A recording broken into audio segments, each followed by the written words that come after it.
Dans le monde dans lequel nous vivons, on nous apprend dès le plus jeune âge l'importance de donner, de partager et de donner la priorité à la générosité plutôt qu'à nos intérêts personnels. Pourtant, nous sommes rarement mis en garde contre les dangers d'être trop gentils et compatissants. C'est un avertissement nécessaire, car nous vivons dans un monde où nous ne recevons pas toujours ce que nous donnons. De nombreuses personnes généreuses épuisent leurs ressources financières et énergétiques en donnant sans discernement. Dans cette vidéo, nous découvrirons comment une générosité excessive peut même mettre nos propres vies en danger. Mais avant de commencer ce voyage révélateur, j'aimerais vous demander une petite faveur, aimez cette vidéo pour montrer notre soutien et nous aider à toucher plus de personnes avec ces réflexions importantes. Alors préparez-vous pour une exploration profonde et réfléchie. Chaque instant sera précieux et, ensemble, nous découvrirons comment façonner la générosité de manière à non seulement aider les autres, mais aussi à nous protéger. Continuons ce voyage et merci d'en faire partie. Dans un monde où la générosité est souvent comprise comme un échange de faveurs, pratiquer l'acte de donner sans attendre grand-chose en retour devient un art précieux. En adoptant cette approche, nous échappons au piège des attentes irréalistes et faisons de la place au détachement émotionnel, un outil puissant pour préserver notre paix mentale. La pratique de donner sans attendre de réciprocité est une expression raffinée de générosité, mais aussi une stratégie judicieuse pour éviter toute déception. Souvent, nos attentes envers les autres nous placent dans des situations vulnérables où nous attendons avec impatience une reconnaissance et une réponse similaire à notre propre gentillesse. Cependant, le monde fonctionne rarement ainsi. En acceptant les circonstances telles qu'elles sont, nous apprenons à détacher notre bonheur des actions des autres. La véritable générosité réside dans l'acte de donner sans attachement, sans attendre du monde qu'il soit à la hauteur de nos attentes. Cette acceptation nous procure une tranquillité d'esprit durable, car nous ne remettons pas notre bonheur entre les mains imprévisibles des autres. En cultivant le détachement émotionnel grâce à une générosité désintéressée, nous devenons les architectes de notre propre paix intérieure. La générosité authentique, libre d'attente, devient une source inépuisable de joie, car nous trouvons la satisfaction dans l'acte de se donner, quelles que soient les réactions des autres.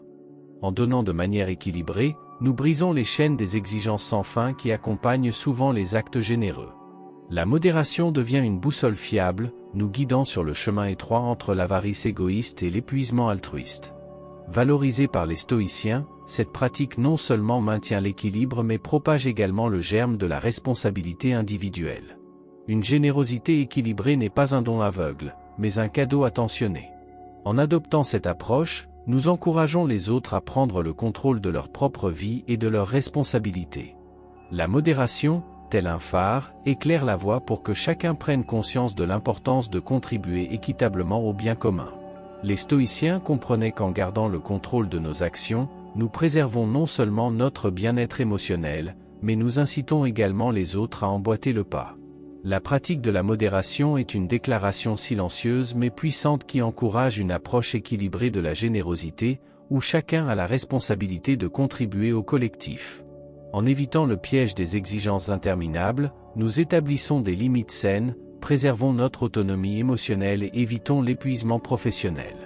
La modération nous protège non seulement, mais favorise également une culture de responsabilité partagée, où chaque individu participe activement à la création d'un environnement plus équitable.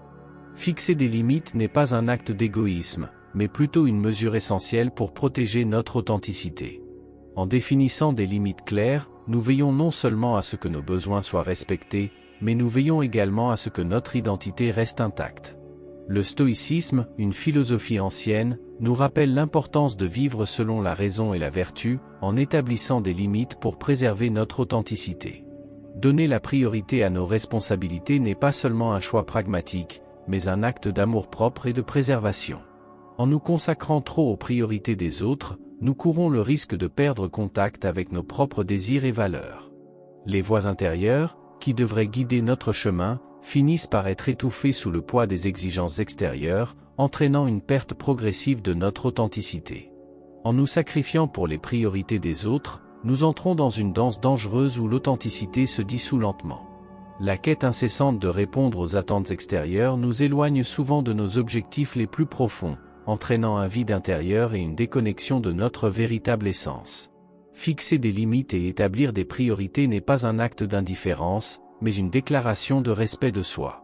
C'est l'affirmation que pour contribuer de manière significative au monde qui nous entoure, nous devons d'abord préserver notre authenticité et entretenir la flamme intérieure.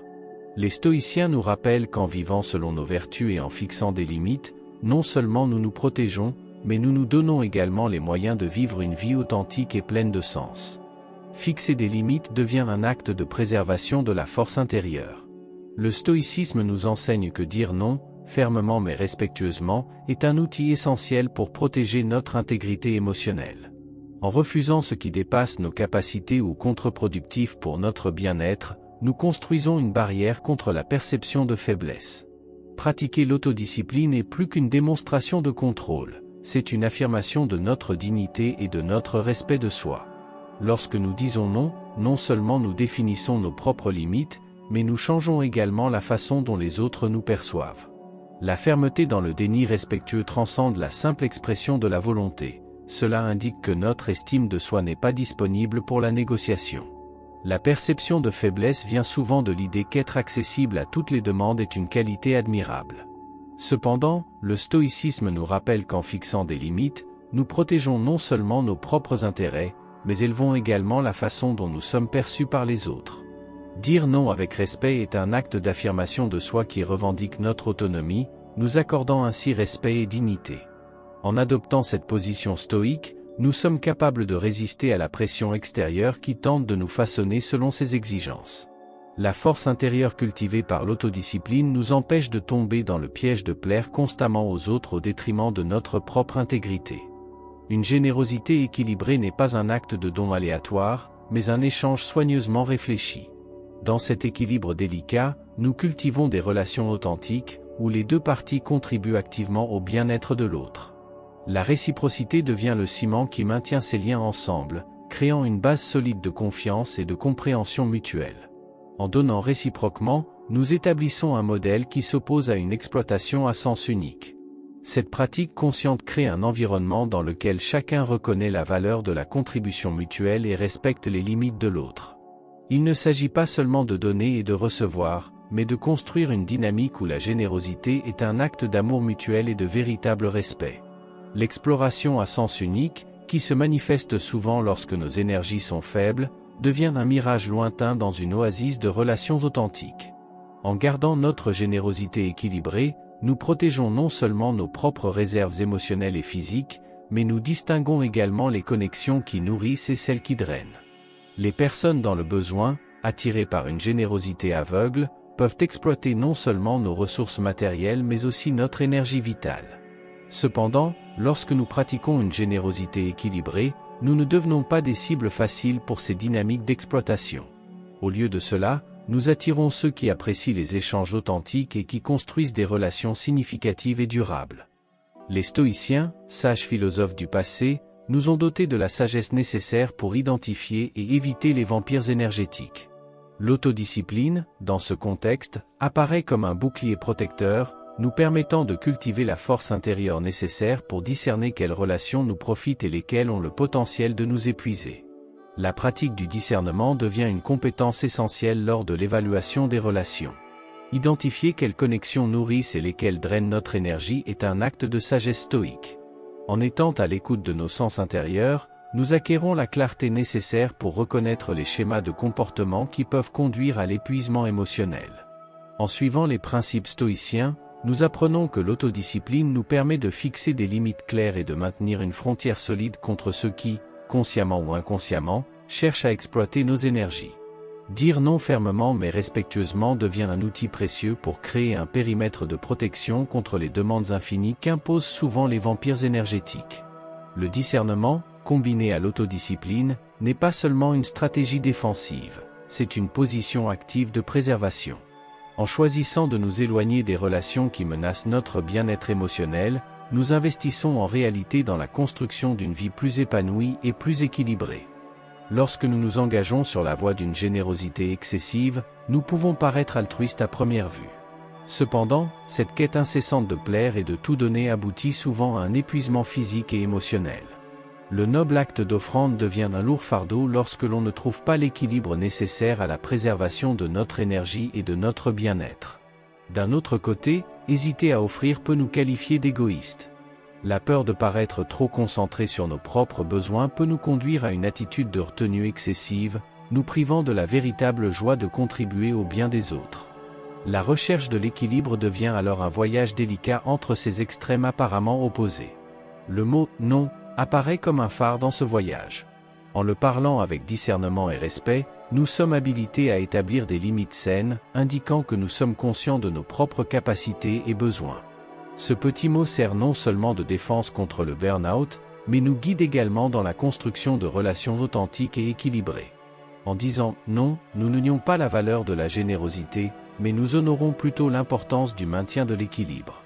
Ce mot magique nous permet d'être sélectifs dans nos engagements, en réservant un espace pour prendre soin de nous et en préservant notre paix intérieure. Au lieu d'être un déni de l'altruisme, le « non » devient une affirmation de notre responsabilité envers nous-mêmes. Au milieu de l'agitation de la vie quotidienne, où les demandes extérieures rivalisent pour attirer notre attention, la pratique consistant à se réserver du temps et de l'espace apparaît comme un acte de soin et de respect de soi. Dire non lorsque cela est nécessaire n'est pas seulement une compétence précieuse, mais aussi une affirmation essentielle que notre disponibilité est limitée parce que nous avons une vie à prendre en charge, favorisant ainsi l'équilibre et la santé émotionnelle. Prendre du temps et de l'espace pour soi n'est pas un luxe indulgent, mais une pratique essentielle pour préserver son intégrité émotionnelle et physique. Dans un monde où les exigences extérieures peuvent sembler incessantes, cet acte devient un acte de résistance consciente, revendiquant le droit de nourrir notre propre bien-être. Dire non lorsque cela est nécessaire est une forme raffinée de respect de soi. En prononçant ce petit mot, nous traçons des limites saines et communiquons que nous comprenons les limites de nos capacités. C'est une affirmation puissante que notre disponibilité n'est pas illimitée et que nous prenons le temps de prendre soin de nous et de prêter attention à nos propres besoins. La pratique de dire non est un art subtil d'équilibrer les exigences externes avec la préservation interne. C'est un choix conscient de donner la priorité à notre santé mentale et émotionnelle, en refusant de succomber à la pression constante de plaire à tout le monde à tout prix. En disant non, nous ne nions pas la générosité ou la volonté d'aider, mais nous établissons plutôt des limites claires pour maintenir notre équilibre personnel. L'affirmation selon laquelle notre disponibilité est limitée est une vérité que nous devrions tous accepter. Nous avons une vie dont nous devons prendre soin et cet engagement envers nous-mêmes ne doit pas être sous-estimé. Dire non devient un acte d'authenticité, une manière de préserver notre intégrité tout en contribuant de manière équilibrée au monde qui nous entoure. En bref, cultiver les soins personnels et le respect implique la pratique de réserver du temps et de l'espace personnel et la capacité de dire non lorsque cela est nécessaire. Ces actes ne sont pas égoïstes, mais plutôt une affirmation de notre engagement à prendre soin de nous et un moyen puissant de maintenir l'équilibre entre nos propres besoins et les demandes extérieures. En incorporant ces pratiques dans nos vies, nous découvrons que le respect de nous-mêmes n'est pas seulement un choix judicieux, mais aussi un cadeau précieux pour les autres lorsque nous contribuons à partir d'un lieu d'authenticité et d'intégralité. Je vous remercie sincèrement de nous avoir suivis jusqu'ici. J'espère que cette plongée dans les complexités de la gentillesse a été enrichissante pour chacun d'entre vous. Maintenant, j'aimerais vous demander une dernière faveur. Partagez cette vidéo avec vos amis, votre famille et vos collègues. Après tout, nous apprenons tous constamment, et le partage de ces connaissances peut éclairer le chemin de beaucoup. En partageant, vous contribuez non seulement à diffuser des idées précieuses, mais vous contribuez également à construire une communauté de compréhension mutuelle. N'oubliez pas qu'ensemble, nous sommes capables d'élargir notre compréhension du monde et de nous-mêmes.